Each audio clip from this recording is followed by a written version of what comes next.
இயற்கைக்கு நன்றி. Welcome to அன்புடன் சில மணித்துளிகள். இன்றைய கெஸ்ட் ஆஃப் த டே பெயர் ஒன்று, பரிணாமங்கள் பல. பீயிங் அன் ஐடி ப்ரொஃபஷனல், மேடை பேச்சாளர், பல புத்தகங்களை படித்து ரத்தின சுருக்கமாக அந்த புத்தகத்தை பற்றிய கருத்துக்களை தன்னுடைய பாட்காஸ்ட்ல பகிர்ந்து பிராணிக் ஹீலிங் என்னும் நோ ட்ரக் தெரப்பியை கத்துக்கிட்டு மக்களிடையே ஒரு விழிப்புணர்வை ஏற்படுத்திட்டு வராங்க. அப்படியாப்பட்ட மிஸ்ஸஸ் ஹரிணி அவர்களை நம்ம பாட்காஸ்டிற்கு வரவேற்பதுல ரொம்ப மகிழ்ச்சி. Welcome to our podcast ma'am. வணக்கம் மேம். இந்த வாய்ப்பு எனக்கு கொடுத்ததற்கு மிக்க நன்றி. GMCKS பிராணிக் ஹீலிங் அப்படிங்கிற நீங்க சொன்ன மாதிரி நோ ட்ரக் தெரப்பியை நான் பயிற்சி எடுத்துக்கிட்டு இருக்கேன். அதை பத்தின விழிப்புணர்வு எல்லாருக்கும் கொடுக்கணும் அப்படிங்கிறதுக்காக இந்த மூலமாக பாட்காஸ்ட் மூலமா எனக்கு நீங்க ஒரு வாய்ப்பு கொடுத்திருக்கீங்க. நம்ம தொடர்ந்து நிறைய பேசலாம். நோய்னா என்ன மேம்? நோய் அப்படின்னா இப்ப ஆங்கிலத்துல அதுக்கு என்ன வார்த்தை பயன்படுத்துவோம்? டிசீஸ் அப்படின்னு சொல்லுவோம். நீங்க ரெண்டா பிரிச்சீங்கன்னா டிஸ் ஈஸ் எளிய முறையில எளிதா இயங்குறது. அதுக்கு மாறா என்ன இருந்தாலுமே அதை நம்ம நோய் அப்படின்னு சொல்லுவோம். இப்போ உடம்பு தன் இயல்புல அதுக்குன்னு ஒரு இயக்கம் இருக்கும். அந்த இயக்கம் எப்போ உங்களுக்கு தடைப்படும் அப்படின்னா, முதல்ல இப்போ உங்க உடம்புல ஏதாவது ஒரு காயம் ஏற்படுது, அதனால ஒரு வலி வருது. இந்த ஸ்தூல உடல் பிசிக்கல் பாடி அப்படின்னு சொல்லக்கூடிய இந்த உடம்புல என்ன மாற்றம் நடந்தாலும் அது மூலமா நோய் வரும். அது இல்லாம ஏகப்பட்ட நோய்கள் நம்மளுக்கு வருது. இது தெரிஞ்ச விஷயம்தான். நம்மளுக்கு உள்ளுக்குள்ள பல மாற்றங்கள் நடக்குது நம்ம வாழ்நாள்ல. இது எப்படி அப்படின்னா, அந்த மாற்றம் நடக்கிறதுக்கு வெகு காலத்துக்கு முன்னாலேயே நம்மளோட சிஸ்டம்ல அந்த நோய்க்கான விஷயங்கள் வந்திருக்கும். இந்த மாதிரி பெரும்பாலான நோய்களுக்கு மூல காரணம் என்ன இருக்கும் அப்படின்னா, நம்மளோட எண்ணங்களும் உணர்வுகளும் தான் நம்மளுக்கு இருக்கும்.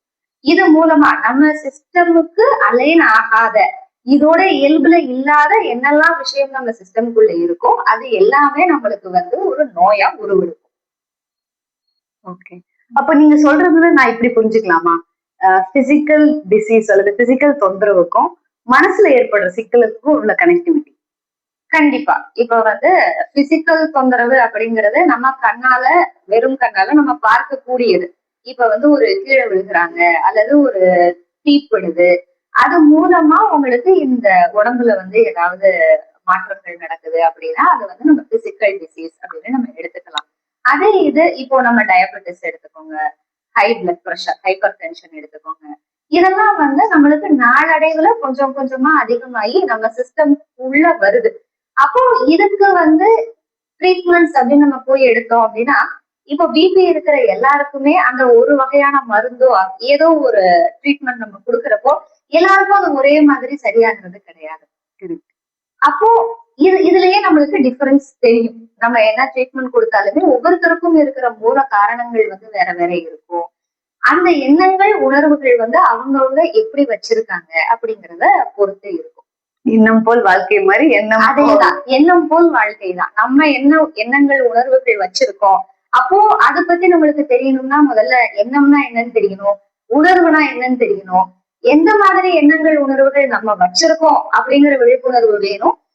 அது சரியா தவறா, அது எந்த வகையில என்னோட சிஸ்டம்ல மாற்றங்கள் கொண்டு வருது, அந்த மாற்றம் எனக்கு வேணுமா வேணாமா அப்படிங்கிற சாய்ஸ் நம்மளுக்கு வேணும். அந்த எண்ணங்கள், உணர்வுகளை ஹேண்டில் பண்ணி மேனேஜ் பண்ணக்கூடிய கேப்பபிலிட்டி நம்ம வளர்த்துக்கணும்.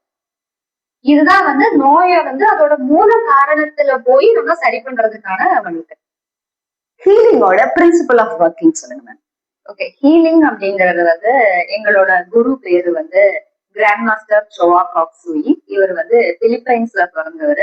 இவர் ஒரு பெரிய மல்டி மில்லியனர் ஃபேமிலியில பிறந்தவர். ஆனா ரொம்ப சின்ன வயசுல இருந்தே ரொம்ப அட்வான்ஸ்டு மெடிடேஷன்ஸ் இந்த மாதிரி நிறைய குருக்கள் கிட்ட போய் அவர் ரொம்ப ஆன்மீகமானவர். ஒரு 20 வருடங்கள் கிட்ட ஏற்கனவே இருக்கிற ஹீலிங் மொடாலிட்டிஸ் பத்தி ரிசர்ச் பண்ணி நம்மளுக்கு ரொம்ப எளிய வடிவுல பிராண சிகிச்சை அப்படிங்கறத நம்மளுக்கு கொடுத்திருக்காங்க. ஒரு குக் நம்மளுக்கு கொடுத்தா அதை பார்த்து சமையல் பண்றது எவ்வளவு எளிதா இருக்குமோ அந்த அளவுல நம்மளுக்கு கொடுத்திருக்காங்க. இது நம்ம எப்படி டிஃபைன் பண்ணுவோம் அப்படின்னு சொன்னா, ஏன்ஷியன்ட் ஆர்ட் அண்ட் சயின்ஸ் அப்படின்னு சொல்லுவோம். இப்போ ஆர்ட் அப்படின்னா கலை. கலை ஒவ்வொருத்தருக்கும் ஒவ்வொரு மாதிரி இருக்கும். அவங்கவங்களோட உள்ள இருந்து என்ன வருதோ அதை பொறுத்து இருக்கும். கத்துக்கிற விஷயங்கள் வித்தியாசமா இருக்கும். சயின்ஸ் அப்படின்னா நீங்க அதை மாத்த முடியாது. அதுக்குன்னு ஒரு டெஃபினைட் பிரின்சிபல்ஸ் இருக்கும். அதை நம்ம அப்படியே ஃபாலோ பண்ணுவோம். ஸோ ஹீலிங் அப்படிங்கிறது ஆர்ட் அண்ட் சயின்ஸ். ஏற்கனவே கலையா இருந்த நிறைய மருத்துவ முறைகள் இது எல்லாத்தையும் வந்து ரீசர்ச் பண்ணி நம்மளுக்கு வந்து சயின்ஸ் வடிவுல ரொம்ப குக் புக் மாதிரி வந்து கொடுத்திருக்காங்க மாஸ்டர்.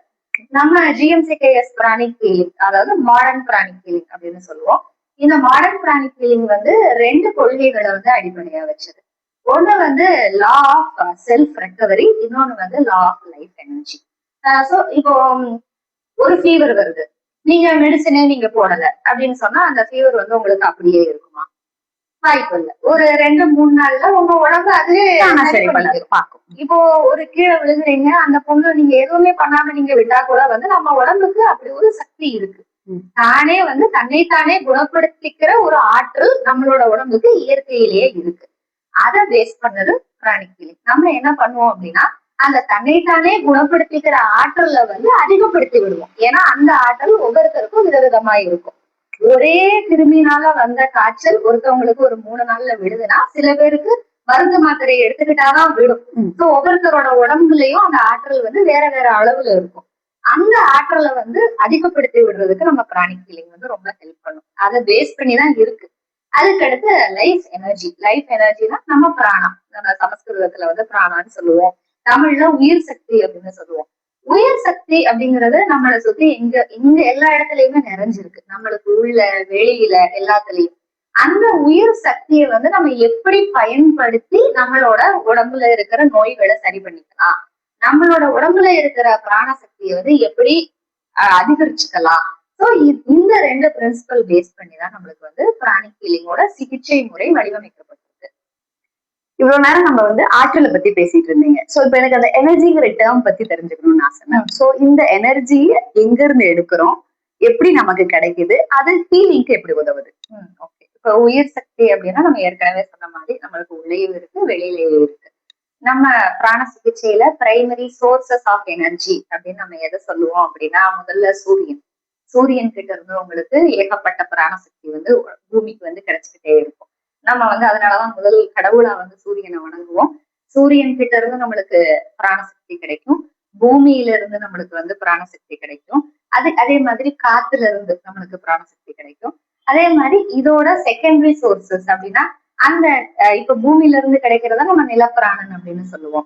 அந்த நிலப்பிராணன் கிட்ட இருந்து நம்மளுக்கு கிடைக்குதுன்னா இப்போ செடிகள், கொடிகள், மரங்கள், அதே மாதிரி வாட்டர் பாடிஸ் ஆத்துல. சோ இந்த மாதிரி இயற்கை எல்லா விஷயத்திலையும் நம்மளுக்கு பிராணசக்தி உள்ள இருக்கு. இப்போ நமக்கு வந்து இப்போ கண்ணுக்கு தெரிகிறது இந்த ஒரு உடல் அப்படின்னு சொல்றோம் இல்லையா, இத வந்து நம்ம ஸ்தூல உடல் அப்படின்னு எடுத்துக்கலாம். ஏன்னா உங்களால தொட்டு உணர முடிய ஒரு உடல். இந்த உடல் மட்டும் இல்லாம நம்மளுக்கு இந்த பிசிக்கல் ஐஸ், இந்த கண்கள்னால பார்க்க முடியாத சில உடல்கள் இருக்கு. அதுல நிறைய வகைகள் இருக்கு. நம்ம பிரைமரியா பாத்துக்கிட்டோம்னா இந்த ஆரா அப்படின்னு நீங்க கேள்விப்பட்டிருப்பீங்க ஒரு வார்த்தை. கண்டிப்பா. ஆரா அப்படின்னா நம்மளோட எனர்ஜி பாடி அப்படின்னு சொல்லிக்கலாம். எனர்ஜி பாடியிலயும் நம்மளுக்கு நிறைய எனர்ஜி பாடிஸ் வந்து இருக்கு. இந்த ஆறாவை வச்சுதான் நம்ம பிராண சிகிச்சை வந்து பண்றோம் எப்பவுமே. நம்ம என்ன சொல்றோம் அப்படின்னா இப்ப நம்மளுக்கு ஒரு நோய் வருது அப்படின்னா அந்த நோய்க்கான காரணி ஏற்கனவே நம்மளோட எனர்ஜி பாடிக்கு வந்திருக்கும். இப்போ ஒரு காய்ச்சலே வருது அப்படின்னா அந்த காய்ச்சல் வர்றதுக்கு முன்னாலேயே நம்ம சிஸ்டம்ல அந்த டர்ட்டி எனர்ஜி அப்படின்னு நம்ம சொல்லக்கூடிய எனர்ஜி வந்து, அதாவது நம்மளோட சிஸ்டம்க்கு அலைன் ஆகாத ஒரு மாறுபட்ட எனர்ஜி வந்து உள்ள வந்திருக்கும். ஒரு ஃபாரின் பாடி மாதிரி சொல்லலாம் வந்திருக்கும். அதுக்கு அப்புறம் தான் அது வந்து நம்மளுக்கு பிசிக்கலைஸ் ஆகும். அப்போ பிராண சிகிச்சை அப்படிங்கிறது நம்ம இந்த உடல்ல ஸ்தூல உடலை குணப்படுத்துறதுன்னு சொல்ல முடியாது, எனர்ஜி பாடியை வந்து குணப்படுத்துறது. இப்போ நம்ம பிராண சிகிச்சையை எப்பவுமே ஆல்டர்னேட்டிவ் தெரப்பின்னு சொல்ல மாட்டோம், காம்ப்ளிமெண்டரி தெரப்பின்னு தான் சொல்லுவோம். அதாவது இப்போ மத்த டாக்டர்ஸ் இருக்காங்க அப்படின்னா அவங்க வந்து நம்மளோட பிசிக்கல் பாடியை சரி பண்றதுக்கு உதவி செய்யறாங்க. பிராணிக் ஹீலர்ஸ் நம்ம எனர்ஜி பாடியை வந்து சரி பண்றதுக்கு உதவி செய்வோம். இப்போ எனர்ஜி பாடியை சரி பண்றது மூலமா ஒரு வியாதி வர்றதுக்கு முன்னாலேயே நம்ம வந்து அதை பாதுகாத்துக்கலாம். அதே சமயம் பிசிக்கல் பாடியை ஒரு பக்கம் சரி பண்ணிக்கிட்டு டேமேஜ் ஆன எனர்ஜி பாடியை ஒரு பக்கம் சரி பண்றப்ப வந்து உங்களுக்கு ரெக்கவரி ரொம்ப ஃபாஸ்டா இருக்கும். இதை பேஸ் பண்ணி தான் நம்ம இருக்கோம். நம்ம சோர்சஸ் ஆஃப் எனர்ஜி அப்படின்னு இந்த நம்ம சொல்லப்பட்ட எல்லா சோர்சஸ்லயும் நம்ம எனர்ஜி எடுப்போம். அது நம்மளுக்கு உள்ளேயும் இருக்கும். அதை வச்சு எப்படி வந்து நம்ம ஹீல் பண்றோம், அந்த தேவையற்ற எனர்ஜியை வந்து நம்ம எப்படி எடுத்துட்டு தேவை இருக்கிற எனர்ஜியை வந்து ஒருத்தவங்களுக்கு எப்படி கொடுக்குறோம், இதுதான் பிரைமரி ஹீலிங் அப்படிங்கிறது. சோ எனர்ஜி டிரான்ஸ்பர்னு சொல்லலாமா இது? கண்டிப்பா எனர்ஜி டிரான்ஸ்பர் அப்படிங்கிறது வந்து உங்களுக்கு ஆட்டோமேட்டிக்கா நடந்துகிட்டே இருக்கும், எல்லா சமயமுமே நடக்கும். இப்ப நான் உங்களோட பேசிக்கிட்டு இருக்கேன் அப்படின்னா நம்ம 2 பேருக்குள்ள ஒரு எனர்ஜி டிரான்ஸ்பர் நடக்கும். இப்போ நம்ம வீட்டுல இருக்கிறவங்களோட நம்ம யாரு கூட பாக்குறோம் பேசுறோம் எல்லாருக்குள்ளயும் இப்போ இதுக்குள்ள இந்த அட்மாஸ்பியர் இருக்குல்ல, இது எல்லாமே எனர்ஜி இருக்குன்னு நினைச்சுக்கோங்க. நம்ம எல்லாருமே அந்த எனர்ஜிக்கு உள்ளதான் இருக்கோம். சோ எனர்ஜி டிரான்ஸ்பர் அப்படிங்கிறது ரியல். பட் அதை நம்ம கான்சியஸா பண்றது இல்ல. அது வந்து கான்சியஸா இருக்க நம்ம வந்து கத்துக்கிறோம் பிராணிக் ஹீலிங்ல. கிரேட். ஒரு பிசிக்ஸ் டீச்சர் கிட்ட பேச அனுபவம் கிடைக்குது. பிராணிக் ஹீலிங்ல நான் வந்து செல்ஃப் ஹீலிங், டிஸ்டன்ஸ் ஹீலிங் அப்படிலாம் கேள்விப்பட்டிருக்கேன் மேம். சோ தன்னைத்தானே சரிப்படுத்திக்கிட்டு நம்மள சேர்ந்தவங்களையும் சரிப்படுத்திட்டு, ஃபார் எக்ஸாம்பிள் ஒரு மாத்திரைனா ஒரு டாக்டர் கொடுக்குறாங்கன்னா அது நான் இங்க கிடைச்சாலும் எனக்கு இங்கேயும் லோக்கல்லையும் கிடைக்கும், மேபி வெளியூர்ல இருக்கிறவங்களுக்கும் கிடைக்கும். அந்த மாதிரி என்னால தூரத்துல இருக்கிறவங்களுக்கும் ஹீலிங் பண்ண முடியுமா? அதை பத்தின ஒரு டிஸ்கஷன். கண்டிப்பா நீங்க கேள்விப்பட்டதுனால உங்களுக்கு இது கேக்குறீங்க. பிராணிக் ஹீலிங்ல தன்னைத்தானே கண்டிப்பா குணப்படுத்திக்க முடியும். நம்ம வந்து செல்ஃப் ஹீலிங் அப்படின்னு சொல்லுவோம். ஹீலிங் அப்படிங்கிற வகுப்பு நம்ம படிச்சதுக்கு அப்புறம் தினமுமே நம்மள வந்து ப்ரிவென்டிவ் ஹீலிங்கும் நம்ம பண்ணிக்கலாம். இப்போ உடம்புல உங்களுக்கு நோய் அப்படின்னு ஒண்ணு இல்லை அப்படின்னாலுமே நம்ம எனர்ஜி பாடிய நம்ம வந்து செக் பண்ணிட்டு நம்மளுக்கு என்ன தேவையோ அது வந்து நம்ம பண்ணிக்கலாம். இப்போ நாள் ஃபுல்லா நம்ம வந்து ஒரு வெளியில போயிட்டு வருவோம், பல்வேறு வேலைகளுக்கு போயிட்டு வருவோம். இந்த எனர்ஜி டிரான்ஸ்பர் பத்தி பேசணும் இல்லையா, அது மூலமா நம்மளுக்கு நிறைய எனர்ஜி உள்ள வந்திருக்கும். இதெல்லாம் நம்மளுக்கு தேவையற்றது ஏதாவது இருந்தது அப்படின்னு சொன்னா அதை நம்ம டெய்லி ஒரு கிளென்ஸ், நம்ம குளிக்கிற மாதிரி நம்ம பிசிக்கல் பாடிக்கு எப்படி குளிக்கிறோமோ தினமோ அந்த மாதிரி எனர்ஜி பாடிக்கு வந்து நம்ம செல்ஃப் ஹீலிங் பண்ணிக்கலாம். ஒரு நோயாவே ஒண்ணு உருவெடுத்துட்டா கூட அதுக்கும் நம்ம வந்து தனக்கு தானே வந்து செல்ஃப் ஹீலிங் பண்ணிக்கலாம். அந்த ஆப்ஷன் இருக்கு. இப்போ அடுத்தவங்களுக்கு நம்ம ஹீலிங் பண்றோம் அப்படின்னு சொன்னா அவங்க நேர்ல இருந்தாங்க, பிசிக்கலி பிரசன்ட் அப்படின்னா நம்ம அவங்கள தொடாம தான் ஹீல் பண்ணுவோம். ஏன்னா it is a no drug no touch therapy அப்படின்னு நம்ம சொல்லலாம். அவங்களோட ஸ்தூல உடலை வந்து நம்ம தொட மாட்டோம். ஏன்னா நம்ம ஹீல் பண்றது வந்து அவங்களோட எனர்ஜி பாடியை. ஸோ அந்த எனர்ஜி பாடியை நாங்க தொட்டு ஹீல் பண்ண முடியும் வாய்ப்பு இருக்கு. அந்த நபர் வந்து நம்ம கண்ணு முன்னால இல்ல அப்படின்னா கூட நம்ம பிராணிக் ஹீலிங்ல வந்து ஹீல் பண்ணலாம். ஸோ நம்ம பேசின மாதிரி நம்மளை சுத்தி முழுக்க இருக்கிறது பிராண சக்தி. ஒரு கடல் மாதிரி நம்ம நினைச்சுக்கிட்டோம்னா அதுக்கு உள்ளதான் நம்ம இருக்கோம். அது நமக்கு உள்ளேயும் இருக்கு வெளியிலயும் இருக்கு. அப்போ பேசிக்கா எப்படி நினைச்சுக்கலாம்னா இங்க இருக்கிற எல்லாருமே ஒருத்தரோட ஒருத்தர் கனெக்டட் தான். வைஃபை கனெக்ஷன் மாதிரி சொல்லலாம். வைஃபை கனெக்ஷன் மாதிரி ஒரு கனெக்டிவிட்டி ஸ்ப்ரெட் ஆகுற மாதிரி நம்ம யோசிச்சுக்கலாம். சோ எல்லாருமே இந்த ஜோன்ல இருக்கோம் அப்படிங்கிறப்போ அவங்க நம்ம முன்னால இருக்காங்களா இல்ல தூரம் இருக்காங்களா அப்படிங்கிறது வந்து நமக்கு பிராணிக் ஹீலிங்ல ஒரு பிரச்சனை கிடையாது. தூரமா இருக்கிறவங்களுக்கும் நம்ம வந்து பிராணிக் ஹீலிங் பயன்படுத்தலாம். இது வந்து டிஸ்டன்ஸ் ஹீலிங் அப்படின்னு சொல்லுவோம். சோ இப்ப ஏதாவது ஏஜ் கிரைட்டீரியா இருக்குங்களா? இந்த வயசுல இருந்தா நம்ம பிராணிக் ஹீலிங் பண்ண முடியும். இப்போ மத்த மெடிசின்ஸ் எல்லாம் பாத்தீங்கன்னா கம்மியா கொடுங்க சின்ன பசங்களுக்கு, வளர்ந்தவங்களுக்கு கொஞ்சம் மேபி எம்ஜிஸ் அதிகமா பண்ணுங்க அப்படிங்கிற மாதிரி நமக்கு ஏதாவது ஏஜ் லிமிட் ஏதாவது இருக்குங்களா? பிராணிக் ஹீலிங் வாங்கிக்கிறதுக்கு வந்து ஏஜ் லிமிட் எதுவும் கிடையாது. பிறந்த குழந்தை உள்ள கருவுக்குள்ள இருக்கிறப்போ பிரெக்னன்ட் மதர்ஸுக்கு கூட ரொம்ப அமேசிங் ஹீலிங் பண்ணுவாங்க. ஏன்னா நான் பர்சனலா வாங்கியிருக்கேன் அப்படின்னு நான் சொல்றேன். சோ அதுக்கு ஏஜ் கிரைட்டீரியா இல்ல, யாரு வேணாலும் ஹீலிங் வாங்கிக்கலாம் எந்த வயதினரா இருந்தாலும். ஆனா ஹீலிங் கத்துக்கணும் அப்படின்னு சொன்னா குறைந்தபட்சம் 16 வயது முடிஞ்சிருக்கணும். 16 வயது முடிஞ்சதுல இருந்து ஒருத்தவங்க ஹீலிங் பண்றதுக்கு கத்துக்கிறதுக்கான வகுப்புகள் வந்து நம்ம அட்டெண்ட் பண்ணிக்கலாம். எனர்ஜி ஆரா அப்படி பத்தி பேசணுங்க. சோ இதுக்கு ஏதாவது டெஸ்ட் ரிசல்ட்ஸ் நம்ம பார்க்க முடியுங்களா? கண்டிப்பா. ஏன்னா நம்மளுக்கு வந்து ஒரு ரிசர்ச் சென்டர் இருக்கு. ஆக்சுவலா மைசூர்ல வந்து there is a big center. நிறைய ஸ்டடிஸ் வந்து பிராணிக் ஹீலர்ஸ் பண்ணிட்டே இருப்பாங்க. இப்போ நம்ம டாக்டர்ஸ் கிட்ட ட்ரீட்மெண்ட்டும் எடுத்துக்கிட்டு பிராணிக் ஹீலிங்கும் எடுக்கிறப்ப ரிசல்ட்ஸ் எப்படி இருக்கு, அல்லது வெறும் பிராணிக் ஹீலிங் மட்டும் எடுத்துக்கிறாங்க ரிசல்ட்ஸ் எப்படி இருக்கு, எந்த வயதினருக்கு எந்த மாதிரி மாற்றங்கள் வந்து தெரியுது, இந்த மாதிரி நிறைய ரிசர்ச் ஸ்டடிஸ் இருக்கு. நீங்க வந்து ஏதாவது நோய் பேரு பிராணிக் ஹீலிங் ரிசர்ச் அப்படின்னு சொல்லிட்டு நீங்க கூகுள் பண்ணாலே உங்களுக்கு வந்து நிறைய ஸ்டடிஸ் வரும். சோ அதுக்குன்னு தனி சென்டரும் இருக்கு. மோர் தேன் 120 கண்ட்ரிஸ், 120 நாடுகளுக்கு மேல நம்மளுக்கு GMCKS பிராணிக் ஹீலிங் பிராக்டிஸ் பண்றவங்க பயன்படுத்துறவங்க இருக்காங்க. அதோட நிறைய டாக்டர்ஸ் வந்து பிராணிக் ஹீலிங் கத்துக்கிட்டு அவங்களோட டாக்டர் இதோட சேர்த்து பிராணிக் ஹீலிங்கும் சேர்த்து இம்ப்ளிமெண்ட் பண்றவங்களும் நிறைய இருக்காங்க, இன்க்ளூடிங் ஆர் ஸ்டேட் நிறைய பேர் இருக்காங்க. சோ இதுக்கு சப்ளிமெண்டரி மெடிசன் அல்லது ஃபுட் அதாவது அட்வைஸ் பண்றீங்களா நீங்க ஜெனரலா ஹீலிங் வாங்க வரவங்க கிட்ட? ஹீலிங் வாங்க வர்றவங்க கிட்ட எடுத்ததும் நம்ம அவங்களோட டயட்டரி ப்ரிஃபரன்சஸோ ஆர் லைஃப் ஸ்டைலோ எடுத்ததும் நம்ம எதுவும் சொல்ல மாட்டோம். ஆனா ஹீலிங் வந்து it is based on receptivity அப்படின்னு சொல்லுவோம். மோஸ்ட்லி வர்றவங்க வந்து அதுல இன்ட்ரெஸ்ட் இருக்க போய் தான் ஒரு உதவி வேணும் அப்படின்னு கேட்டு வருவாங்க. ஆனா சில பேர் வந்து ரிசப்டிவா இல்லாததுக்கான வாய்ப்புகளும் நம்மளுக்கு இருக்கும். அந்த மாதிரி வந்து முதல்ல வந்து பெர்மிஷன் வேணும். இப்போ ஒருத்தவங்களுக்கு வந்து ஹீலிங் பண்ணா அவங்க அதை ஏத்துக்கிட்டு ரிசப்டிவா இருக்கணும், அப்பதான் ஹீலிங் பண்ணுவோம். இது ஒண்ணு நம்ம கண்டிப்பா சொல்லுவோம். இது இல்லாம டயட் வந்து எடுத்ததும் ப்ரிஃபரன்சஸ் வந்து we will not say. ஏதாவது ரொம்ப வித்தியாசங்கள் தெரியுது அப்படின்னா ஒரு சில கேசஸ் மட்டும் வந்து சொல்றது உண்டு. மத்தபடி நீங்க வகுப்புகள் படிக்க வர்றீங்க அப்படின்னாலுமே இங்க வந்து it is always about choices.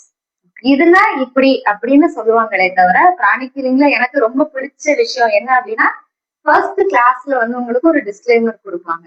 இதுல சொல்ற எல்லாத்தையும் நீங்க நம்பணும் அப்படிங்கிற அவசியம் கிடையாது. இத வந்து நம்ம பயன்படுத்தி அதோட டெஸ்ட் ரிசல்ட்ஸ நம்ம பார்த்ததுக்கு அப்புறம் நம்ம பகுத்தறிவை பயன்படுத்தி நம்ம அதை நம்பினா போதும். எல்லாத்துக்குமே உங்களுக்கு காரணங்கள் சொல்லுவாங்க. காரணங்கள் சொல்லி ஒரு வகுப்பு நீங்க கத்துக்கிட்டா கூட அதை ஏத்துக்கிறவா வேணாமா அப்படிங்கிற சாய்ஸ் வந்து நம்ம கிட்டதான் இருக்கும் ஃபைனலி. அந்த மாதிரி சாய்ஸஸ் தான் வந்து உங்களுக்கு இருக்கும். ஹார்ட் அண்ட் ஃபாஸ்ட் ரூல் அப்படின்னு சொல்லிட்டு நம்ம அதுல எதுவும் இருக்காது. இட் இஸ் அபவுட் சாய்ஸஸ் தான். நான் குழந்தைங்களோட ஒர்க் பண்றதுனால எனக்கு என்னோட சோல் பாத்தீங்கன்னா அதுலயே சுத்தி சுத்தி வரும். ஸோ குழந்தைங்களுக்கு மேக்சிமம் இந்த ஜென்ரேஷன் கிட்ஸுக்கு பாக்குறப்போ லேக் ஆஃப் கான்சென்ட்ரேஷன், கான்பிடன்ஸ் இல்ல, ஸ்ட்ரெஸ் ஆகிறோம். அந்த ஸ்ட்ரெஸ்ங்கிற வார்த்தையை குழந்தைக்காகவே கண்டுபிடிச்ச மாதிரி இருக்கு. அப்புறம் பயம், பப்ளிக்ல பேசுறதுக்கோ அவங்கவுங்க வீட்டுல பேசுறதுக்கோ ரொம்ப பயம். இந்த மாதிரி எல்லாத்துக்குமே பாத்தீங்கன்னா நிறைய தெரப்பி போறாங்க, சொல்யூஷன்ஸ் இருக்கு. பட் நம்ம பிராணிக் ஹீலிங்ல என்ன மாதிரி அதை பாக்குறீங்க, ஆனா அதுக்கான என்ன சஜஷன்ஸ் கொடுக்குறீங்க? இப்போ குழந்தைகளுக்கு அப்படின்னு எடுத்துக்கிட்டோம்னா பெரும்பான்மையா வந்து மத்தவங்க கிட்ட இருந்து எனர்ஜி டிரான்ஸ்பர் தான் அதிகமா இருக்கும். இப்போ வீட்டுல இருக்கிறவங்களோட எனர்ஜி எப்படி இருக்கு, இப்போ ஒரு குடும்பத்துல இப்போ ஒருத்தவங்களுக்கு இப்போ நம்ம ஸ்ட்ரெஸ் சொல்றோம், கோபம் சொல்றோம். இப்போ ஒருத்தருக்கு ஒரு குடும்பத்துல கோபம் வருது அப்படின்னு சொன்னா மத்தவங்களுக்கும் கண்டிப்பா அந்த எனர்ஜி வந்து டிரான்ஸ்பர் ஆகும். அதிகமா கோபம் வராத ஒருத்தவங்களா இருந்தா கூட இந்த எனர்ஜி வந்து அவங்களுக்கு டிரான்ஸ்ஃபார்ம் ஆகுறதுக்கான வாய்ப்புகள் இருக்கு. அதே மாதிரிதான் பாசிட்டிவ் இமோஷன்ஸ். இப்போ ஒருத்தவங்க ரொம்ப சந்தோஷமா ஹாப்பியா இருக்காங்கன்னா இம்மிடியேட்டா அந்த இடத்துல வந்து ஒரு சந்தோஷம் வரும். அதே மாதிரிதான் இப்ப குழந்தைங்களுக்கு வந்து அவங்க வெளியில பள்ளியில படிக்கிறப்போ அந்த குழந்தைங்க எனர்ஜி, வீட்டுல இருக்கிறவங்களோட எனர்ஜி, குழந்தைங்களுக்கு அப்படின்னு நம்ம பாக்குறப்போ எப்பவுமே இப்போ நம்ம ஹீலிங்லாம் வாங்க போனா யூஸ்வலா பேரண்ட்ஸையும் சேர்த்துதான் கூப்பிடுவாங்க. பேரண்ட்ஸுக்கான கவுன்சிலிங் அண்ட் ஹீலிங்கும் சேர்த்து இருக்கும் ரொம்ப சின்ன குழந்தைங்க அப்படிங்கிறப்போ. இது பண்றப்பவே வந்து இப்போ வீட்டுல குழந்தைங்கன்னா பேரண்ட்ஸ் 16 வயதுக்கு மேல இருக்கிறவங்க அவங்க கத்துக்கிறப்போ அவங்க அவங்களோட லைஃப்ல வந்து இதை பிராக்டிஸ் பண்றப்போ. ஏன்னா நம்ம ஹீலிங் அப்படிங்கிறது நம்ம ஒரு ஹீலிங் கொடுக்கறப்போ ஹீலிங் வாங்குறப்போ மட்டும் பிராக்டிஸ் பண்ற விஷயம் கிடையாது. இது வந்து ஒரு லைஃப் ஸ்டைல் சேஞ்ச். ஸோ இது கத்துக்கிட்டு பேரண்ட்ஸ் வந்து அவங்களோட லைஃப் ஸ்டைல் சேஞ்ச் பண்றப்பவே குழந்தைங்க கிட்ட வந்து அந்த மாற்றம் வந்து தெரிய ஆரம்பிக்கும். இதுக்கு அடிஷ்னலா வந்து பேரண்ட்ஸ் குழந்தைகளுக்கு வந்து ஹீலிங் பண்ணிக்கலாம். ஒரு குடும்பமா குழந்தைங்களுக்கு வந்து அது ரொம்ப அதிகமா உதவி செய்யும். அவங்களோட கான்சென்ட்ரேஷனை வந்து அதிகப்படுத்தும். முக்கியமா இந்த 10th 11th 12th படிக்கிறாங்க அப்படின்னா அவங்களுக்கு வந்து ஒரு அடிஷனல் ப்ரெஷர் இருக்கும். கண்டிப்பா நல்ல மார்க்ஸ் வாங்கணும், அடிஷனல் ப்ரெஷர், நீட் பாஸ் பண்ணணும். ஸோ சொசைட்டல் ப்ரெஷர்ஸ் வந்து கொஞ்சம் அதிகமாவே இருக்கும்ல. அதுல அவங்க ஃபோக்கஸ் பண்ணி அவங்க நிதானமா இருந்தா போதும். நிதானமா இருந்தா அவங்க படிச்சிருவாங்க. அதுக்கு வந்து இப்ப 16 வயசு அப்படிங்கிறப்போ ப்ராபப்ளி ஒரு 11th படிக்கிற குழந்தைக்கு வந்து 16 வயசு முடிஞ்சிருக்கும். அந்த வயதுல வந்து கத்துக்க வர்றவங்க அதிகமா இருப்பாங்க. இப்போ எக்ஸாம்பிள் நான் லாஸ்ட் வீக் வந்து ஒரு கிளாஸ் போனேன், ஒரு பிகினர்ஸ் கிளாஸ். அதுல வந்து ரொம்ப ஹாப்பியான விஷயம் என்ன அப்படின்னா 20க்கும் மேல ஜஸ்ட் 16 வயது முடிஞ்ச பசங்க நிறைய பேர் வந்திருந்தாங்க. அவங்க வந்து ரொம்ப இன்ட்ரெஸ்டடா இருப்பாங்க. மத்தவங்கள விட அவங்க நிறைய எக்ஸ்ப்ளோர் பண்ணி ட்ரை பண்ணி பார்ப்பாங்க, எக்ஸ்பெரிமெண்ட் பண்ணுவாங்க. அவங்களுக்கு வந்து ஒரு புது விஷயம் கத்துக்கிறப்ப வந்து ரொம்ப எந்தூசியாஸ்டிக்கா வந்து ஒரு விஷயம் கத்துப்பாங்க. இப்போ ரீசெண்டாவே நிறைய பேர் வந்து பார்க்க முடியுது. இப்ப நல்ல எல்லாருமே இதை வந்து பயன்படுத்துறாங்க அவங்க வாழ்க்கைக்கு. இது மூலமா சின்ன குழந்தையா இருந்தாலும் சரி, இந்த 16 வயது இருக்கிறவங்கன்னா அவங்களுக்கு வந்து கான்சென்ட்ரேஷனுக்கு கண்டிப்பா ரொம்ப ஹெல்ப்ஃபுல் ஆகும். கேட்டகரைஸ் பண்ணணும் அப்படின்னா என்னென்ன நோய்கள் அல்லது டிஸ்கம்ஃபர்ட்டுக்கு நம்மளோட பிராணிக் ஹீலிங் சப்போர்ட் பண்ணுது? நம்ம மாஸ்டர் வந்து குக் புக் மாதிரி கொடுத்திருக்காரு அப்படின்னு சொன்னோம் இல்லையா? கரெக்ட். நம்மளுக்கு வந்து புக்ல வந்து கேட்டகரைஸ் பண்ணி இருக்கும். இப்ப வந்து கார்டியாக் டிசீசஸ், அதுக்கு என்ன ரெஸ்பிரேட்டரி இல்னஸ், அதுக்கு நம்மளுக்கு லிஸ்ட் இருக்கும். சோ எந்த நோய்க்கு நம்ம என்னென்ன ஸ்டெப்ஸ் ஃபாலோ பண்ணணும் அப்படிங்கறது வந்து கிளியர் கட்டா மாஸ்டர் வந்து நம்மளுக்கு கொடுத்திருப்பாங்க. இதுல வந்து ரொம்ப எல்லாத்துக்குமே வந்து ஒரு மிராக்குலஸ் ரிசல்ட்ஸ் வந்து நம்ம நிறைய பார்த்திருக்கோம். எஸ்பெஷலி இப்ப வந்து மென்ஸ்ட்ரல் இஷ்யூஸ் பெண்களுக்கு எடுத்துக்கிறீங்க அப்படின்னு சொன்னா, இப்ப வந்து பிஎம்ஓஎஸ், நம்ம பிசிஓஎஸ் வந்து பேரு சேஞ்ச் பண்ற அளவுக்கு வந்து அது ஒரு சிவியாரிட்டி இருக்கு. கண்டிப்பா நிறைய பேருக்கு அது இருக்கு. சோ அது வந்து ஃபர்டிலிட்டி இஷ்யூஸ்க்கு வந்து லீட் பண்ணுது. சோ இந்த பிஎம்ஓஎஸ் ஓட மூல காரணம் என்ன அப்படின்னு கண்டுபிடிச்சு பண்ணுவாங்க. இர்ரெகுலர் மென்ஸ்ட்ரேஷன் ஆர் வந்து ஹெவி ப்ளீடிங், இந்த மாதிரி விஷயங்களுக்கெல்லாம் வந்து ரொம்ப எளிதாவே வந்து சரியாகும். அதே மாதிரி எஸ்பெஷலி இந்த ஆட்டிசம் குழந்தைங்க, ஹைப்பர் ஆக்டிவா இருக்கிற குழந்தைங்க, அந்த குழந்தைங்களுக்கு வந்து பேரண்ட்ஸுக்கும் சேர்த்து ஹீலிங் கொடுப்பாங்க. இப்போ நம்ம சென்னையிலேயே வந்து ஒரு ஸ்பெஷல் ட்ரைனர் இருக்காரு எங்களுக்கு, மதிவாரன் சார். அவங்க வந்து ஸ்பெஷலி வந்து ஆட்டிசம் அண்ட் ஹைப்பர் ஆக்டிவ் குழந்தைங்களுக்கு வந்து நிறைய ஹீலிங் பண்றாங்க. சோ அதோட டெஸ்டிமோனியல்ஸ், அவங்களோட எக்ஸ்பீரியன்சஸ் இது எல்லாமே நாங்க கேக்குறப்போ ரொம்ப இன்ஸ்பைரிங்கா இருக்கும். பிராக்டிகலா இந்த மாதிரி எல்லா வியாதிகளுக்குமே இருக்கு. இப்போ கிட்னி டிசீஸ் அப்படின்னு இருக்குன்னா அந்த கிரியேட்டினைன் லெவல் வந்து குறைக்கிறதுக்கு. ஏன்னா சில பேஷண்ட்ஸ் வந்து அவங்க இவ்வளவு கஷ்டப்படுறாங்கன்னு நம்ம பார்ப்போம். இப்போ மெடிக்கல் டாக்டர்ஸ் வந்து கிரியேட்டினைன் லெவல் வந்து ஒரு 4 and above போனாதான் டயாலிசிஸ் அப்படின்னு ஒண்ணு பண்ணுவாங்க. பட் அதோட நார்மல் லெவல் வந்து 0.8 to 0.4 ஐ திங்க் அவ்வளவுதான் இருக்கணும், ரொம்ப மினிமல் இருக்கணும். சோ இந்த இன்பிட்வீன் ஸ்டேஜ் இருக்கு இல்லையா, அப்ப வந்து பேஷண்ட்டும் கஷ்டப்படுவாங்க, டயாலிசிஸும் போக மாட்டாங்க. சோ அந்த மாதிரி பேஷண்ட்ஸுக்கு எல்லாம் வந்து கிரியேட்டினைன் லெவல் குறைக்கிறதுக்கெல்லாம் வந்து we will get miraculous results. And நம்ம சொன்ன மாதிரி இது வந்து காம்ப்ளிமெண்டரி தெரப்பி. சோ இப்ப இந்த கிரானிக் இல்னஸ் அப்படின்னு சொல்றோம் இல்லையா, அப்படி இருக்கிறவங்களுக்கு நம்ம இந்த மெடிக்கல் டாக்டர்ஸ்ல போகாதீங்க, இந்த டேப்லெட் சாப்பிடாதீங்க அப்படி எதுவுமே சொல்ல மாட்டோம். மெடிக்கல் டாக்டர்ஸ் அவங்க ட்ரீட்மெண்ட் அவங்க பண்ணிட்டே இருப்பாங்க, நம்ம பண்ணிக்கிட்டே இருப்போம், செக்அப் போயிட்டே இருப்பாங்க. இம்ப்ரூவ்மெண்ட் வந்து அவங்க பார்த்துட்டு அவங்க டோசேஜ் ரெடியூஸ் பண்றதோ இது எல்லாமே வந்து அவங்க பண்றதுதான். சோ அதுல வந்து நம்ம தலையிட மாட்டோம், நம்ம வந்து ஹீலிங் பண்றது மட்டும். அபார்ட் ஃப்ரம் பிசிக்கல் வெல்னஸ், நம்மளோட எமோஷனலை எப்படி நம்ம பாதுகாத்துக்கிறது அல்லது அடுத்த டெவலப்மெண்ட்டுக்கு எப்படி நம்ம ப்ராக்ரஸ் பண்றது, அதை பத்தி இன்ஃபர்மேஷன் வேணும். ஸோ நம்ம ஹீலிங் அப்படிங்கிறது நம்ம எனர்ஜி பாடின்னு சொன்னோம் இல்லையா, ஆரம்பத்திலேயே நம்மளோட எண்ணங்கள் உணர்வுகள் எல்லாம் வந்து இதுக்கு மூல காரணமா இருக்கும் ஒரு நோய்க்கு அப்படின்னு சொன்னோம். அதனால இந்த ஸ்தூல உடல்ல இருக்கிற பிரச்சனை மட்டும் கிடையாது, நம்மளுக்கு இப்ப இந்த சைக்காலஜிக்கல் இஷ்யூஸ் அப்படின்னு சொல்றோம், ஸ்ட்ரெஸ், டிப்ரெஷன் ஆர் ஒரு அடிக்ஷன், ஒரு சின்ன ஃபியர்ல இருந்து ஒரு பெரிய போபியா வரைக்கும், இது எல்லாத்துக்குமே நம்மளுக்கு வந்து ஹீலிங் மெத்தட்ஸ் வந்து இருக்கு. இது எல்லாத்துக்குமே நம்ம இன்னொருத்தவங்களுக்கும் ஹீலிங் பண்ணிக்கலாம். ஒன்ஸ் நம்ம கத்துக்கிட்டதுக்கு அப்புறம் நம்ம எமோஷன்ஸை வந்து நம்ம எப்படி ஸ்டெபிலைஸ் பண்ணிக்கிறது, இந்த இதுக்கும் நம்மளுக்கு ஏகப்பட்ட டெக்னிக்ஸ் சொல்லி கொடுப்பாங்க. இப்போ நம்மளுக்கு வந்து சில எமோஷன்ஸ் எல்லாம் நமக்கே தெரியும், அது வந்து நம்ம பண்ணக்கூடாது அப்படின்னு சொல்லுவோம். இப்போ திடீர்னு ஒரு குழந்தைங்க ஏதாவது பண்ணாங்க அப்படின்னு சொன்னா ஒரு கத்திடுவோம் நம்ம, பட் நமக்கு தெரியும் கோவப்படக்கூடாது, கத்தக்கூடாது அப்படின்னு சொல்லுவோம். இப்போ நம்ம சோசியல் மீடியால எல்லாம் ஜென்டில் பேரண்டிங் அப்படிங்கறதெல்லாம் சூப்பரா போயிட்டு இருக்கு. அது 100% ஜென்டில் பேரண்டிங் இஸ் குட். ஆனா அந்த ஜென்டில் பேரண்டிங்க நம்மளால இம்ப்ளிமெண்ட் பண்றதுக்கு நமக்குள்ள நிறைய ஆப்ஸ்டக்கிள்ஸ் இருக்குது. கண்டிப்பா. சோ அந்த ஆப்ஸ்டக்கிள்ஸ் எல்லாம் நம்ம எப்படி வந்து நீக்கிக்கலாம், நம்மளுக்கு இருக்கும், இது நம்மளுக்குள்ளேயும் இருக்கும், பிளஸ் நம்ம வெளியில இருந்து எனர்ஜி டிரான்ஸ்பர் மூலமா பிக் பண்ணுவோம். இது எல்லாத்தையும் நம்ம எப்படி கிளீன் பண்ணி நம்ம லைஃப் ஸ்டைல மேம்படுத்திக்க முடியும், இதுக்கான வழிமுறைகள் எல்லாமே நம்மளுக்கு ஹீலிங்ல வந்துடும். சோ ஸ்பிரிச்சுவல் டெவலப்மெண்ட், ஏன்னா இப்போ மக்கள் நிறைய தேடி போற ஒரு பாதையில ஸ்பிரிச்சுவல் டெவலப்மெண்ட்டும் இருக்கு. சோ அத பத்தி கொஞ்சம் பேசலாம். ஓகே, ஸ்பிரிச்சுவல் டெவலப்மெண்ட் அப்படின்னா இப்போ ஹீலிங் ஒரு வகையான ஸ்பிரிச்சுவல் டெவலப்மெண்ட் தான். இப்போ நம்மள நம்மளுக்குள்ள சிஸ்டம்ல இருக்கிற தேவையற்ற விஷயங்களை நம்ம நீக்கிறது மூலமா நம்ம ஆன்ம வளர்ச்சி, ஆன்மீக முன்னேற்றம் அப்படின்னு நம்ம அடைய முடியும். இப்போ நம்ம ஹீலிங் பாத் அப்படின்னு ஒண்ணு இருக்கு, ஸ்பிரிச்சுவல் பாத்ன்னு இருக்கு. ஆக்சுவலா ரெண்டும் ஒன்னோட ஒண்ணு இன்டர் கனெக்டட் தான். இப்போ நம்ம யாரு அப்படிங்கிற புரிதல் நம்மளுக்கு ரொம்ப எளிய முறையில சொல்லி கொடுப்பாங்க. இப்ப நம்ம ஆத்மா அப்படின்னு கேள்விப்பட்டிருப்போம். நான் யாரு அப்படின்னு சொல்லிட்டு எல்லாருமே உணர இன்னர் ஒர்க் அப்படின்னு சொல்லுவாங்க. நம்ம வெளியில இருக்கிறதுல ஒர்க் பண்றதை விட இன்னர் ஒர்க் நம்ம எப்ப ஸ்டார்ட் பண்றோமோ அப்பதான் நம்ம வாழ்க்கை மேம்பட ஆரம்பிக்கும் அப்படின்னு சொல்லுவாங்க.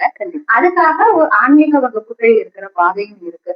இப்போ பிராண சிகிச்சை, அடிப்படை பிராண சிகிச்சை வகுப்பு கத்துக்கிட்டாலே உங்களுக்கு ஒரு அற்புதமான தியான முறை ஒண்ணு சொல்லி கொடுப்பாங்க. இருதய தியானம் அப்படின்னு சொல்லிட்டு அதுவே ஒரு பவர்ஃபுல் மெடிடேஷன். அதை நம்மளுக்கு ஃபர்ஸ்ட் கிளாஸ்ல எல்லாருக்குமே நம்மளுக்கு கொடுப்பாங்க. அதே மாதிரி நிறைய தியான முறைகள் இருக்கு.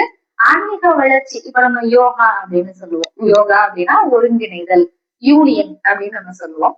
இந்த யோகா அனைத்து விதமான யோகாவையும் கம்பைன் பண்ணி நம்மளுக்கு அர்காட்டிக் யோகா அப்படிங்கிற ஒரு மெத்தடை மாஸ்டர் சொல்லி கொடுத்திருப்பாரு.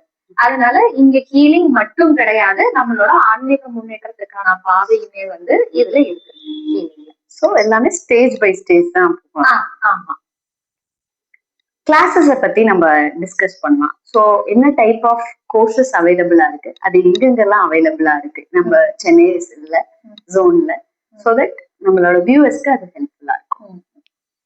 பிராண சிகிச்சை பத்தி இதுவரைக்கும் எந்த வகுப்புகள் கத்துக்காம புதுசா உள்ள வர்றாங்க அப்படின்னு சொன்னா அவங்களுக்கு 2 கோர்ஸ் இருக்கு. ஒண்ணு பேசிக் பிராணிக் ஹீலிங் அப்படின்னு சொல்லுவோம், அடிப்படை பிராண சிகிச்சை வகுப்பு. எல்லா வகுப்புகளுமே உங்களுக்கு 2 நாள் இருக்கும். இப்போ பேசிக் பிராணிக் ஹீலிங் அப்படின்னா 2 நாள், காலையில இருந்து சாயந்தரம் வரைக்கும் இருக்கும். சனி ஞாயிறுலதான் இருக்கும் மோஸ்ட்லி. அதே மாதிரி இதுக்கு அடுத்து இது ஒரு லேடர் போகும். இப்போ பேசிக் பிராணிக் ஹீலிங் உள்ள கத்துக்கிறாங்க அப்படின்னா அதுக்கப்புறம் அட்வான்ஸ்ட் பிராணிக் ஹீலிங் 2 நாள் கத்துப்பாங்க. அதுக்கப்புறம் பிராணிக் சைக்கோதெரபி, பிராண மனவியல் சிகிச்சை, இது 2 நாள் கத்துப்பாங்க. இதுதான் ஒரு ஹீலிங் எப்படி பண்றது அப்படிங்கிறதுக்கான அடிப்படை வகுப்புகள். அது இல்லாம புதுசா வர்றவங்களுக்கு இன்னொரு வகுப்பு இருக்கு. அது நான் யாரு அப்படின்னு உணர்றது, நம்ம எதுக்காக இந்த பிறவி எடுத்திருக்கோம், எதுக்காக இந்த பூமிக்கு வந்திருக்கோம், நம்மளோட லைஃப் பர்பஸ் என்ன. ஒரு ஆன்மீக தேடல் இருக்கிற எல்லாருக்குமே ஒரு அற்புதமான கோர்ஸ் என்ன அப்படின்னா achieving oneness with the higher soul அப்படின்னு. இதுவுமே ஒரு 2 நாள் வகுப்பு தான். புதுசா வர்றவங்களுக்கு அடிப்படை பிராண சிகிச்சை, பேசிக் பிராணிக் ஹீலிங் அல்லது achieving oneness with the higher soul, இந்த 2 வகுப்புகளுக்கு தான் உள்ள வருவாங்க. ஒன்ஸ் இதுக்குள்ள நீங்க உள்ள வந்துட்டீங்கன்னா GMCKS பிராணிக் ஹீலிங் அப்படிங்கிறது ஒரு பெரிய யூனிவர்சிட்டி. உள்ளுக்குள்ள ஏகப்பட்ட கோர்சஸ் இருக்கும். அதுக்கப்புறம் நம்ம ஒன்னொன்னா படிச்சுட்டு நம்ம வளர்ந்து போய்கிட்டே இருக்கலாம். இந்த கோர்சஸ் எங்க படிக்கலாம் அப்படின்னு கேட்டா, நம்ம ஏற்கனவே சொன்ன மாதிரி 120 நாடுகளுக்கும் மேல இந்த பிராண சிகிச்சை இருக்கு. நீங்க எங்க இருக்கீங்களோ அந்த இடத்துக்கு பக்கத்துல கண்டிப்பா எங்க சென்டர் இருக்கு அப்படிங்கிறத பாத்துக்கலாம். இங்க நம்ம சொல்லணும் அப்படின்னு சொன்னா சென்னையில வடபழனியில ஒரு பிராண சிகிச்சை மையம் இருக்கு. அங்க நான் பிராக்டிஸ் பண்றது அங்கதான். அதே மாதிரி சென்னையில அது மட்டும் இல்ல, நிறைய இடத்துல வகுப்புகள் இருக்கு. ஏகப்பட்ட ட்ரைனர்ஸ் இருக்காங்க. இங்க நம்மளுக்கு பக்கத்துல என்னெல்லாம் வகுப்புகள் வருது அப்படிங்கிற டீடைல்ஸ் நம்ம கிட்ட இருக்கும். அதே மாதிரி உங்க ஊர்ல நீங்க கூகுள் பண்ணி பாத்தீங்கன்னா உங்களுக்கு தெரியும், நிறைய சென்டர்ஸ் இருக்கு. எனர்ஜி டிரான்ஸ்ஃபர் பத்தி நம்ம பேசணும். சோ அப்போ ஹீலர்ஸ் அவங்களோட எனர்ஜி நமக்கு டிரான்ஸ்ஃபர் பண்றாங்கன்னா அதனோட மேபி அவங்களோட எஃபெக்ட் எப்படி இருக்கும், அண்ட் தென் அவங்களோட எனர்ஜி எப்படி ரீகெயின் பண்ணிப்பாங்க. ஓகே, சோ எனர்ஜி டிரான்ஸ்ஃபர் அப்படிங்கிறப்போ ஆப்வியஸா நம்ம ஒரு பிராண சிகிச்சை கத்துக்கிட்டு ஒருத்தவங்களுக்கு ஹீலிங் பண்றோம் அப்படின்னா அங்கேயே எனர்ஜி டிரான்ஸ்ஃபர் இருக்கும். இந்த இடத்துல மட்டும் இல்லாம பொதுவாவே நம்ம எல்லாருக்குமே எனர்ஜி டிரான்ஸ்ஃபர்ஸ் இருக்கும்ல, அதுல இருந்து நம்மளை பாதுகாத்துக்கிறதுக்காகவே நம்மளுக்கு இங்க தனி கோர்ஸ் எல்லாமே இருக்கு. அதுக்கு பிராணிக் சைக்கிக் செல்ஃப் டிஃபென்ஸ் அப்படின்னு நம்ம ஒரு கோர்ஸ் சொல்லுவோம். இந்த கோர்ஸ்ல இந்த எனர்ஜி டிரான்ஸ்ஃபர்ஸ்ல இருந்து நம்மளை தற்காத்துக்கிறதுக்கான எல்லா பயிற்சியுமே இருக்கும். சோ ஹீலர்ஸ் அவங்களோட எனர்ஜி எப்படி மெயின்டைன் பண்ணிப்பாங்க, எப்படி தற்காத்துக்குவாங்க, அந்த எல்லா டெக்னிக்ஸுமே நம்ம as a part of the கோர்ஸே இப்போ பேசிக் ஹீலிங் பண்ண கத்துக்கிறாங்க இல்லையா, அப்போவே அவங்களுக்கு அதுக்கான டெக்னிக்ஸ் எல்லாமே இருக்கும். அதனால அது அவங்களுக்கு சைடு எஃபெக்ட்ஸ் அப்படிங்கிற மாதிரி எல்லாம் எதுவுமே இருக்காது. சினிமால சொல்ற மாதிரி ஒரே மருந்து, அந்த மருந்து என்னோட எல்லா நோய்க்கும் குணமாகணும் அப்படிங்கிற மாதிரி ஏதாவது ஒரு சிங்கிள் டிப் டெய்லி லைஃப்ல நான் ஃபாலோ பண்ணேன்னா பெட்டர்மெண்ட் கிடைக்கும். ஃபுல்லா கியூர் ஆகுறது கண்டிப்பா டேக்ஸ் டைம். சோ நான் கொஞ்சம் பெட்டரா இருக்கலாம் அப்படிங்கிறதுக்கான ஏதாவது ஒரு சில டிப்ஸ். ஓகே, ஒரே டிப்லாம். ஓகே, எப்படி பார்த்தாலும் அந்த ஒரே டிப்புக்கும் உங்களுக்கும் நிறைய சம்பந்தம் இருக்கு. அத சொல்றதுலயே ரொம்ப சந்தோஷம் தான். அன்பு, அது ஒண்ணுதான். அந்த அன்பு வந்து நம்ம கிட்ட எவ்வளவு அதிகமா இருக்கோ அதை பொறுத்துதான் நம்மளோட சிஸ்டம் இருக்கும். அப்போ அந்த அன்புனா முதல்ல என்ன அப்படிங்கிற புரிதல் நம்மளுக்கு வேணும். இப்ப நம்ம அன்பு அப்படின்னு நினைச்சிட்டு இருக்கிறது எல்லாமே உண்மையிலே அன்பா, இல்ல அது வந்து பாசம் அப்படின்னு எடுத்துக்கிறதா? உண்மையிலே அன்பு என்ன? அன்புதான் கடவுளோட குணம் அப்படின்னு சொன்னா, இவ்வளவு நாள் நம்ம அன்புன்னு நினைச்சுக்கிட்டு இருக்கிறது உண்மையான அன்பை தான் நம்ம அனுபவிச்சுக்கிட்டு இருக்கோமா இல்லையா? சோ இந்த வித்தியாசங்கள் எல்லாமே வந்து உங்களுக்கு வகுப்புகள்ல தெளிவா புரியும். இப்போ நம்ம சக்தி மையங்கள் அப்படின்னு சொல்லுவோம் இல்லையா, சக்கராஸ் அப்படின்னு சொல்லுவோம். அந்த சக்கராலேயே அன்புக்கான சக்கரா அதிகமாக ஆகத்தான் நோய் எதிர்ப்பு சக்தி அப்படிங்கிறது உங்களுக்கு பெட்டரா இருக்கும் ஒருத்தவங்களுக்கு. அப்போ இது ரெண்டுமே டைரக்ட்லி ரிலேட்டட்.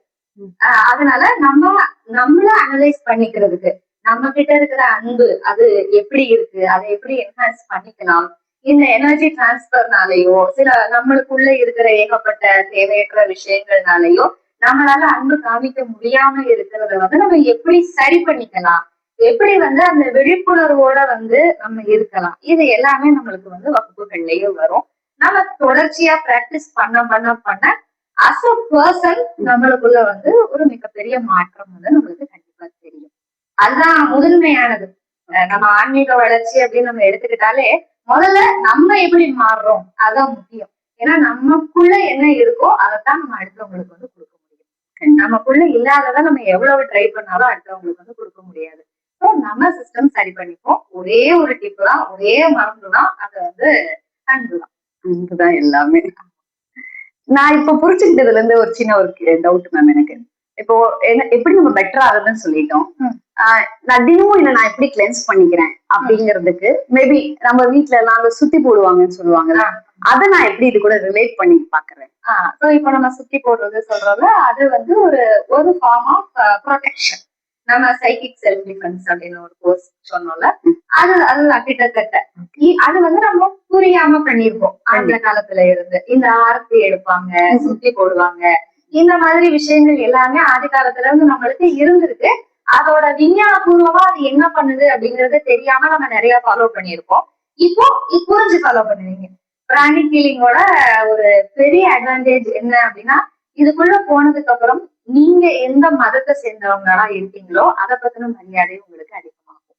அது மட்டும் இல்ல, மத்த எல்லா மதம், எல்லா வழிமுறைகள் நம்ம என்னெல்லாம் ஃபாலோ பண்ணிருப்போம். இப்போ நிறைய விஷயங்கள் வந்து நம்ம மூட நம்பிக்கை அப்படின்னு நினைச்சிருப்போம். கண்டிப்பா அதுல எல்லாம் என்ன சயின்ஸ் இருக்கு அப்படின்னு இருக்கிற எல்லாத்துக்கும் மேல வந்து உங்களுக்கு ஒரு மரியாதை வரும். இதுக்கு மேல புரிஞ்சு செய்ய ஆரம்பிப்போம். நம்மளால பகுத்து அறிய முடியும் எது உண்மையிலேயே மூட நம்பிக்கை அல்லது எந்த ஒரு பழக்க வழக்கத்தை நம்ம தெரியாம தப்பா பண்ணிக்கிட்டு இருக்கோம், அதை எப்படி சரி பண்ணிக்கலாம். சோ இந்த மாதிரி நாலேஜ் வந்து உங்களுக்கு அதிகமா வரும். அதே மாதிரி நம்மளோட வாழ்க்கை சூழ்நிலைக்கு வந்து என்னைக்குமே மத்த யாருமே காரணம் கிடையாது. அப்போ அந்த பொறுப்பு நம்ம எடுத்துக்கிறது. எல்லாத்துக்கும் காரணம் நம்ம, அந்த பொறுப்பை நம்ம எடுத்துக்கிட்டு எப்படி சரி பண்றது, இந்த ரெஸ்பான்சிபிலிட்டி அதுவும் வந்து ஆட்டோமேட்டிக்கா நம்ம இது பிராக்டிஸ் பண்ண வந்து நம்மளுக்குள்ள ஒரு குணமா வரும். சோ லாங் டேர்ம் பிராக்டிஸ் பண்றப்ப அது நம்மளாவே மாறிடுவோம். அதேதான். இவ்வளவு நேரம் உங்களோட வேல்யூபிள் டைம் எங்களுக்காக ஒதுக்கி பிராணிக் ஹீலிங்க பத்தின பேசிக் இன்ஃபர்மேஷன், தென் அதை பத்தின கோர்ஸ் டீடைல்ஸ் எல்லாமே ஷேர் பண்ணதுக்கு ரொம்ப நன்றி. நன்றி மேம். எனக்கு முதல் நன்றி என்னோட குருவுக்கு. ஏன்னா இந்த பிராண சிகிச்சையை வந்து நான் கத்துக்கிறதுக்கு எனக்கு இந்த பிறவியில வந்து ஒரு வாய்ப்பு கிடைச்சது வந்து நான் ஒரு பெரிய புண்ணியமா தான் நான் கருதுறேன். அஸ் அ பர்சன் நம்ம எவ்வளவு மாறி இருக்கோம் அப்படிங்கிறது வந்து நம்ம செல்ஃபுக்கு வந்து ரொம்ப நல்லா தெரியும். இது வந்து எல்லாருக்கும் போய் சேரணும். நம்மளோட கோல் என்ன அப்படின்னா, வீட்டுக்கு மினிமம் ஒருத்தராவது வந்து ஒரு பிராக்டிசிங் பிராணிக் ஹீலரா இருக்கணும் அப்படிங்கிறதுதான் வந்து மாஸ்டர் வச்சிருக்கிற விஷன். அதனால இது நிறைய இடத்துக்கு கொண்டு போய் சேர்க்கணும் அப்படிங்கிற கடமை வந்து படிச்ச எல்லாருக்குமே இருக்கு. கண்டிப்பா இதை எல்லாருமே கத்துக்கணும் அப்படின்னு நான் சொல்லுவேன். இத வந்து ஒரு விழிப்புணர்வு ஏற்படுத்துறதுக்காக இன்னைக்கு இது பேசுறதுக்கு எனக்கு நீங்க ஒரு வாய்ப்பு கொடுத்ததுக்கு மிக மிக மிக நன்றி. அன்பு அகாடமி கண்டிப்பா அதிகமான அன்போட ரொம்ப அழகா செயல்படணும் அப்படின்னு சொல்லிட்டு நான் இறைவனை வேண்டிக்கிறேன். Thank you so much. நல்ல கருத்துக்களை பகிர்ந்து அடுத்த தலைமுறையினரை வழி நடத்துவோம். நன்றி, வணக்கம்.